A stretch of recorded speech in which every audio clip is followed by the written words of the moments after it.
Tony Vorias. Can you talk about your life and family before the war? I surely can. I was born in Malden, Massachusetts, a small town north of Boston. Brought up in a small town, North Revere, and there I went to school in a schoolhouse that had 8 grades, one room for each of the grades for the 8 years I was there. Then I took a test for a school up in Danvers, Massachusetts. It was a boys' school. The school was named St. John's Prep. It was a boarding school for boys only. And what happened was that I passed the test, and the family was deciding how to see if we could pay the tuition, because the tuition was like $1,200, and the local priest helped us out a little bit on the first year, and I got in, and we continued the 4 years there. My parents, my mother was born in Sicily, Italy, came to this country when she was probably 8 or 10 years old. My dad was born in Chios, Greece, an island off the mainland, and he came over when he was about 8 or 10 years old. They lived in the Boston area. They met going to school, learning to speak English. They married, and that's when and they had me in 1941. 1943. That's when I was born. A simple family life, small little community. One brother, 4 years younger, and really no large events at the younger age. The activity started to pick up when I went to boarding school. You're leaving house at 13 years old to go to a boarding school with all other boys. The first year we were in dormitories, and then the following years you would be into semi-private rooms. You hear a lot of little crying the first couple of weeks.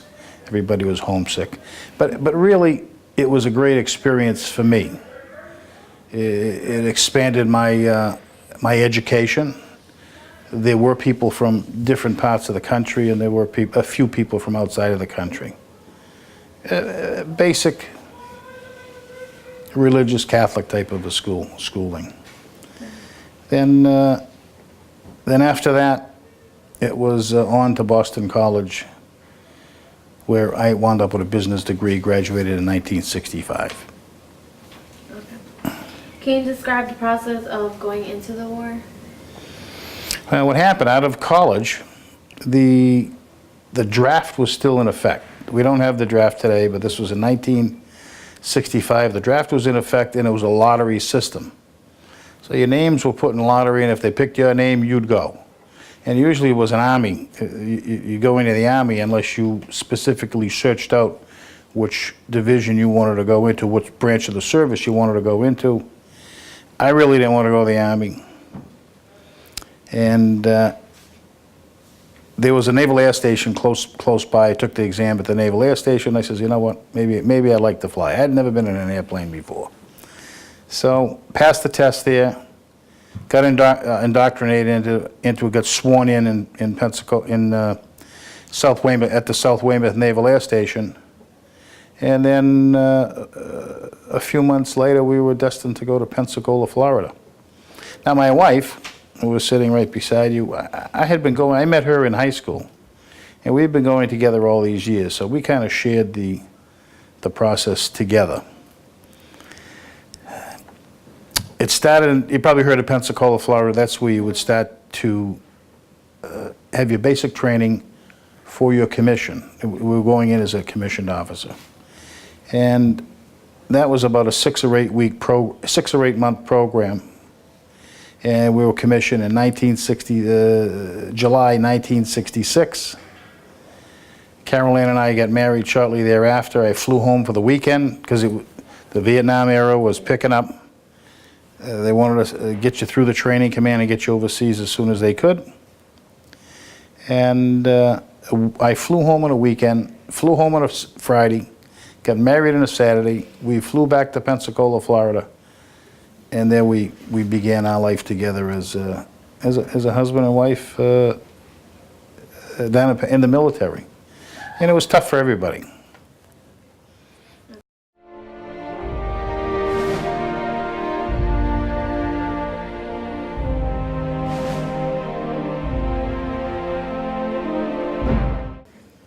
Can you talk about the war and the jobs you had in it? I'll take you from after commissioning. After commissioning, we went to Glencoe, Georgia, Glencoe Naval Air Station, which is in Brunswick, Georgia, for about 6 months of training. My eyes weren't of pilot category, so I was classified as a Naval Flight Officer, RIO, which is a Radar Intercept Officer. I was destined to fly in the back seat of F-4s called a Phantom. It was the jet. It was the most advanced jet at the time. Off we go to San Diego, to Miramar Naval Air Station, where the Advanced Fighter Squadron was. It was the largest fighter base in the world. It had probably 100 aircraft. That's where I took up advanced training before I wound up in my my squadron. Once I got out of the advanced training, I wound up in VF-92, which was called the Silver Kings, which was the operational squadron that I would eventually deploy to Vietnam with. And if you recall, the Navy, they don't fly off of land when they're fighting wars. They're off of carriers. So I wound up in VF-92. I wound up getting aboard Carrier Air Group 9, CAG 9, they call it, which was based upon the USS Enterprise, which was out of San Francisco. So after about 6 months of training in the operational squadron, by the way, I was the junior officer in that squadron. I was the last one to get in before they shut down for the deployment. And they call the junior officer the lowest one in the squadron, the Nugget. So I was the Nugget in VF-92 at that time.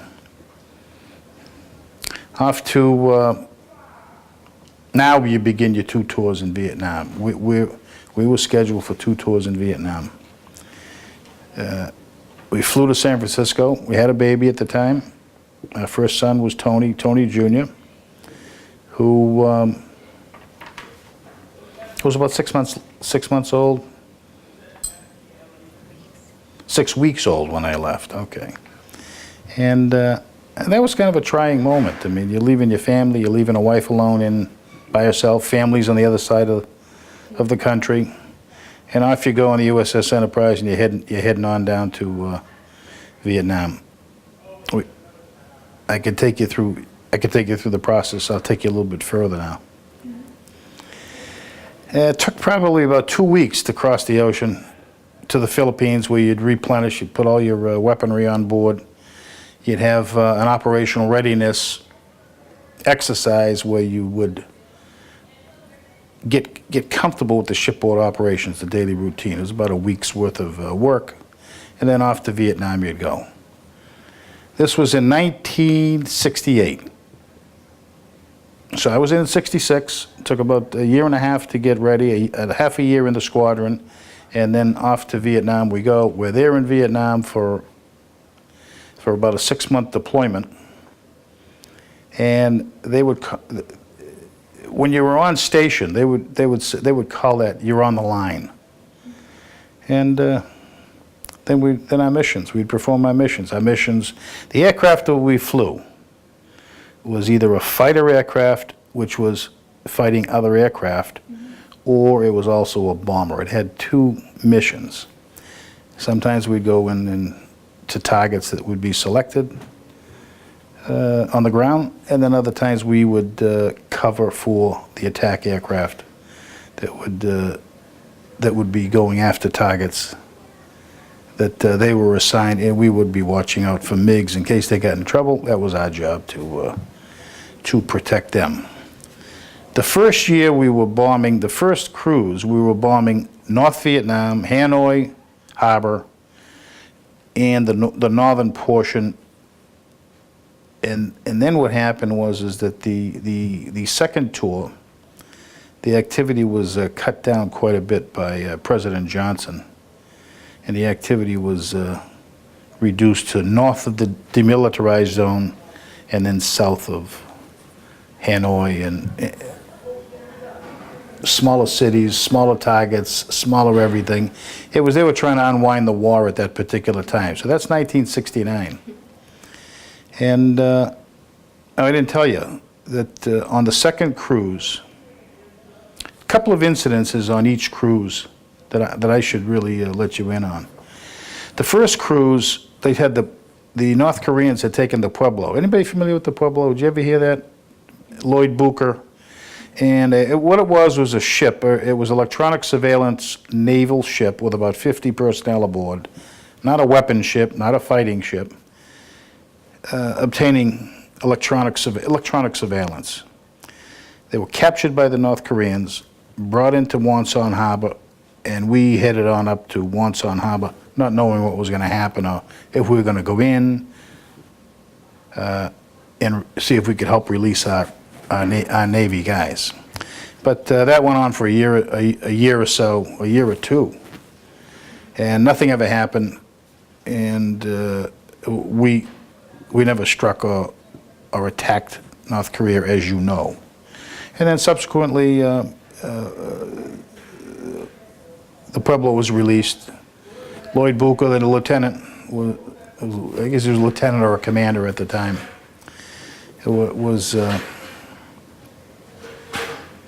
I think they kind of blamed him for getting captured. Subsequently, years later, he was exonerated and treated a lot better. The following year,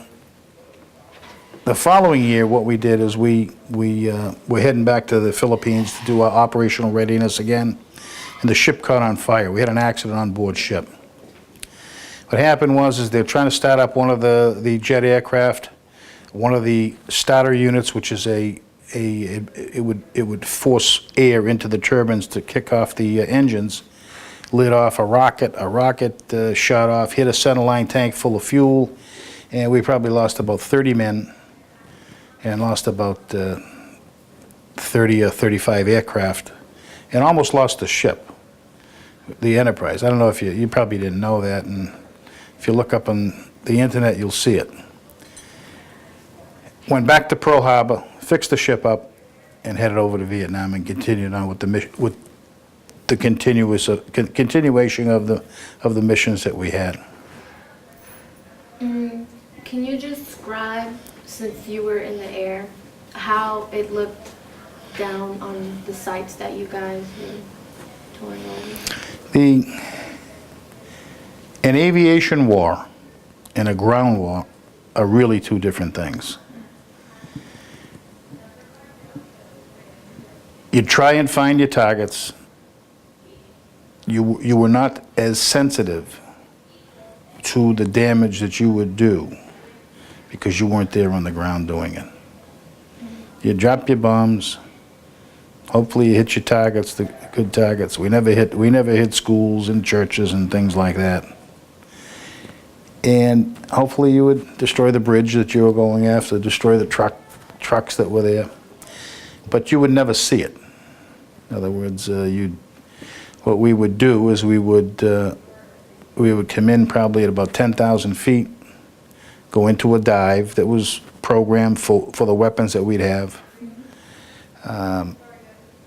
pinpoint the target, roll in on the target, drop the bombs, pull off on the target. We probably did that 2 or 3 times until our armament was gone. And that you just never saw. You never knew it. And we went back to the ship. If we didn't get hit by anti-aircraft or SAMs or whatever, it was not a problem. If you're on the ground, you have a different problem. What type of emotions did you have relating to the combat? The first mission that I went on was a night mission in Vietnam, and you really get an adrenaline pump. Number one, from getting shot off the aircraft carrier in the middle of a black hole and seeing if you can survive that. Then you got to go find your target, roll in on the target, and And what happened was is that you'd see these traces, the anti-aircraft firing on top of you. And it was pretty heavy. It was probably heavier than World War II in some instances. And you're just working on doing your job. You would have an adrenaline rush and just try to survive the activity of the day, and hopefully you get back to your ship. Some people get shot down, as you know. They became prisoners of war. Some never came back. And you try to survive on a day-to-day basis. We would have, I probably have a total of 140, 130, 140 missions over the 2-year period of time in Vietnam. The second tour, the second duty, was of lesser consequence because they had reduced the areas that we were fighting in. What about friendships? Do you have any friendships formed while you were in war? It's like a football team. If you have a good football team, you become very close, very tight.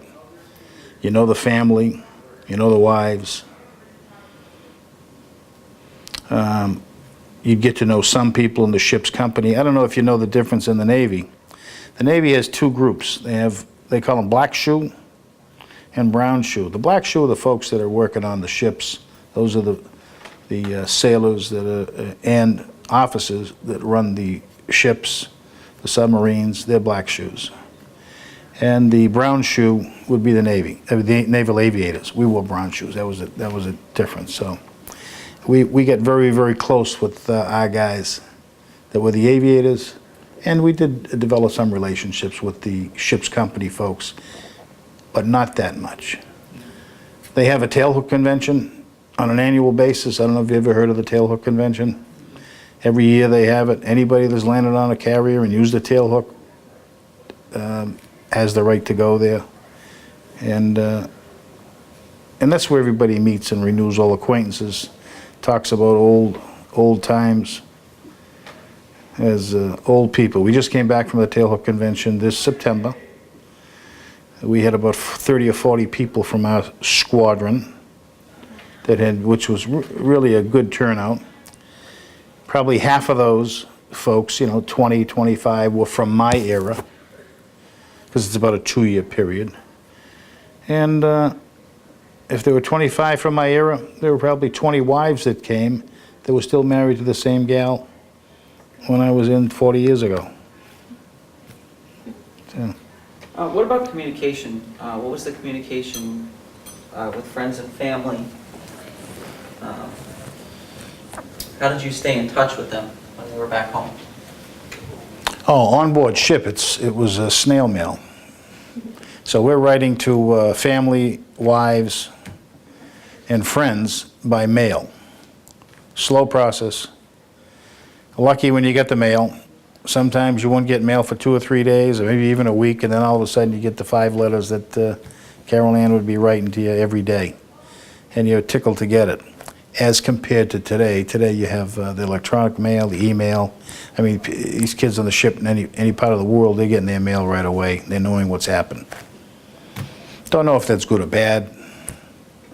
Sometimes it's bad because you're listening to what's happening, and it really affects you when you're on the ship, when you have a problem with your family. But friends, I made 2 tours. After the 2 tours, you came back to the Miramar Naval Air Station and then was transferred to the Advanced Fighter Squadron, which was the Advanced Training Command. So I'm out of my original squadron now, and now I'm training pilots as they come up and fly the aircraft that I was familiar with. My job in the back seat, the aircraft is made up of a pilot and a RIO, Radar Intercept Officer. That was me. I was the RIO. No stick in the back, you couldn't fly it. I was responsible for the navigation, I was responsible for the weapon system, and responsible for, and just part of the team to get off that flight deck, to go do your mission, get to your target, drop your bombs, and see if you get back safely. And the aircraft was good. It was a great aircraft. I mean, it was probably the best aircraft at the time.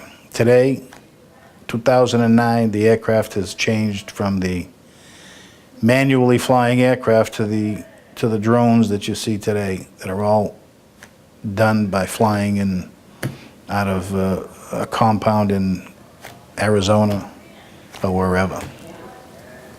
What did you do off duty? Off duty, there wasn't much. There was two things you did. You had a collateral duty. One of my collateral duties was I had the electronics department that was responsible for maintaining all the electronics equipment on the aircraft. We had a chief or a couple of chiefs that were in charge, who were beneath me as the lieutenant. They would really run the operation, but when they did have problems, we would be part of that process. So there was a collateral duty. It wasn't the full responsibility. The chiefs run the Navy. The chiefs run the military in the Navy. The lieutenants, such as myself, were really kind of junior officers. After VF 92, it was back to Miramar to the Naval Training Command where I trained the new pilots coming in. Also at that time they began Top Gun. You ever hear of Top Gun? The movie, did you see the movie Top Gun? Well, that started about the time we got back in it's probably the late 60s, 1969, at the Advanced Training Command, and that was to train the pilots to better tactics in aviation and fighting, dog fighting, as you see in the movie Top Gun. Can you talk about the final days of the war? I wasn't there for the final dates of the war. The war stopped in probably 72, 73, 1973. The U.S. got out of Vietnam, came back, unwound in a non-winning way, but I got to tell you, nobody wins in a war. Everybody loses, and I wasn't there for that. Back to the States I came. I wasn't affected like some of the kids were affected in America coming back out of the war. And my attitude was that I had survived, back to the family. Don't know why. Good Lord watching out for you, whatever the reason that we're here. And I said, I'm not going to worry about the small things in life. And I didn't, and I haven't. You got to be able to put life in perspective. And I got to tell you, if you're in a wartime situation, even if you're in the air, even if you're on the ground, that's serious stuff. And you really don't want to put people in that position unless it's absolutely, absolutely necessary.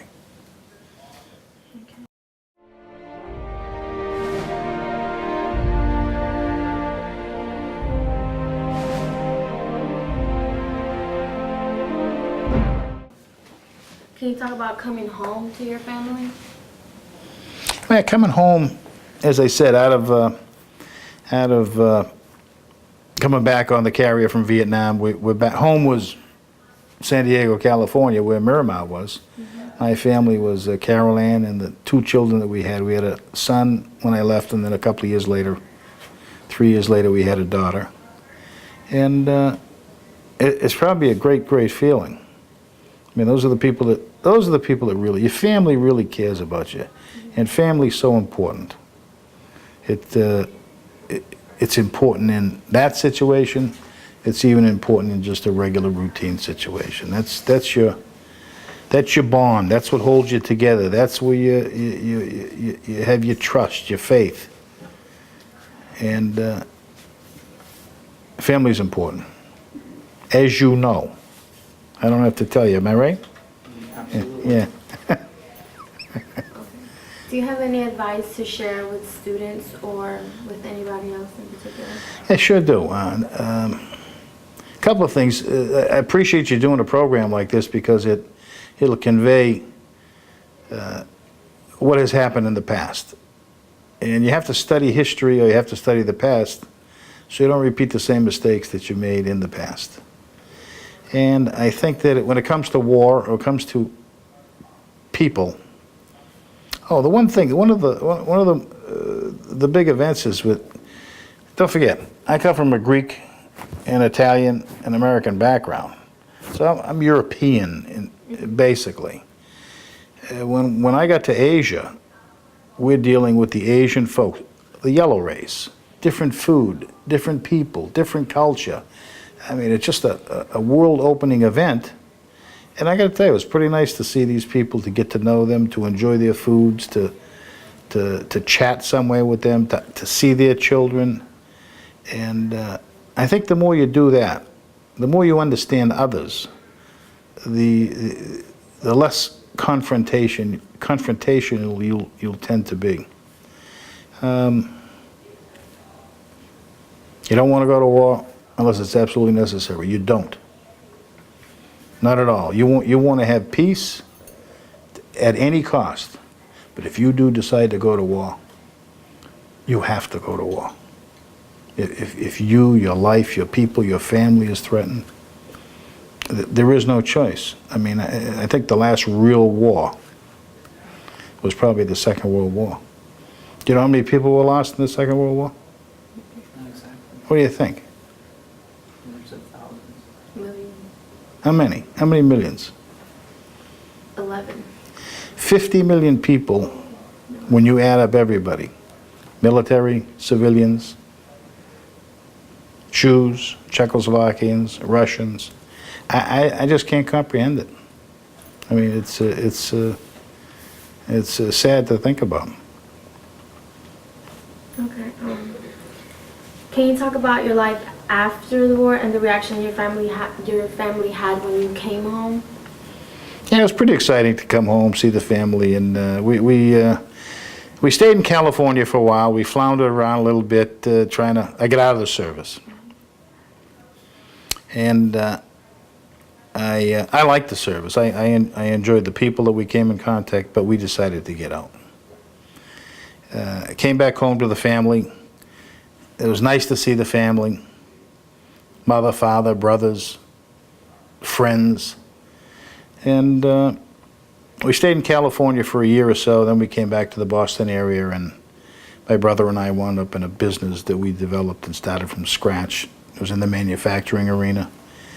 And we worked at that for about 15 years, and then eventually sold it. It was a good business. It still lives today. It's 2009. It's still carried on. The people have continued on with it. Went back to school. I think you got to continue your education as you're going on. It's good to see that the programs that you have here at this school, but as you continue your careers, you have to continue with your educational portion of it also. And that's going to make you a more rounded, a more understanding person. I went back to school when I was in Boston at Harvard, went to a program, owner-president management program, which they have.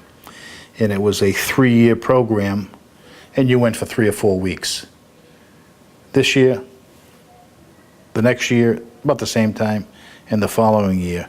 So as you ran your business, you were able to use some of the things that you had discussed, you had talked about, the other people that you met, and you'd apply them to your business, to what you were doing, and you'd see how it worked, rather than just if you took the 6 or 8 weeks all at one time, it would be different.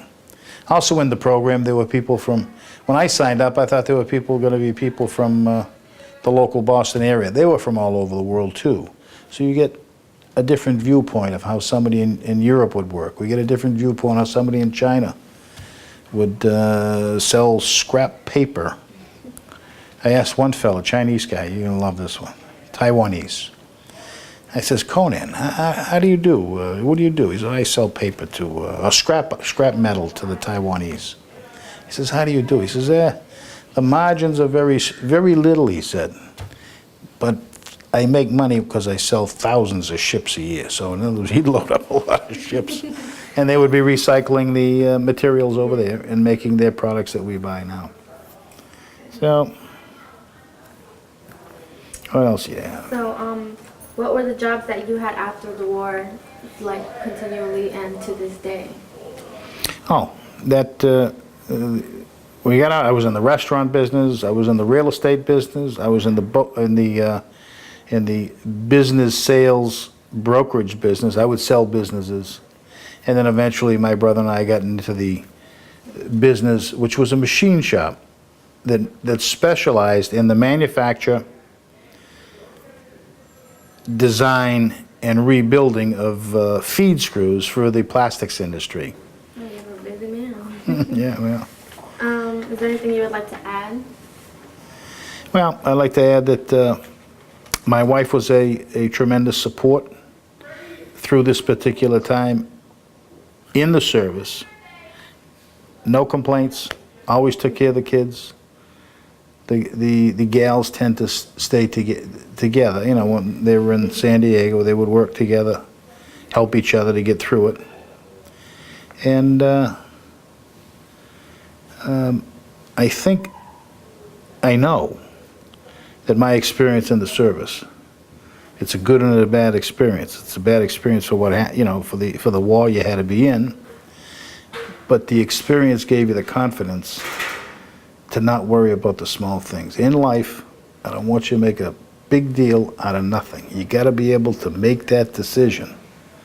And what happened in business, the small deals, no big deal, you get through them. If you had a big problem, you address it, figure out the solution, and then do the best. You take the best avenue that you can to make it work. So it was a growing up experience for me. I think that all kids ought to go be in the service. If they're conscientious objectors, what they should do is they should do work for their country for a year or two, expose them to other people in the world, and maybe get a better understanding of human beings and how they work. Maybe we can be a little bit friendlier.